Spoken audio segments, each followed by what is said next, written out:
check if there are any missing parts against the included checklist.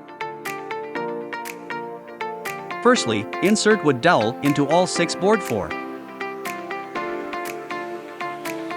Insert wood dowel into all 2 board 5. Attach all board 5 to board 3. Attach 2 board 4 to board 3. Then, attach board 3. Attach 2 board 4 to board 3. Then, attach board 3. Attach 2 board 4 to board 3. Then, attach board 3.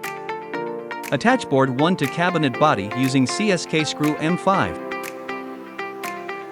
Then, attach board 6 to board 1 using CSK screw M5. Attach board 1 to cabinet body using CSK screw M5. Attach board 2 to cabinet body using CSK screw M5. Attach board 13 to the back of the cabinet body using nail.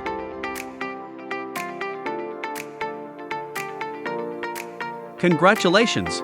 You have assembled your bookshelf.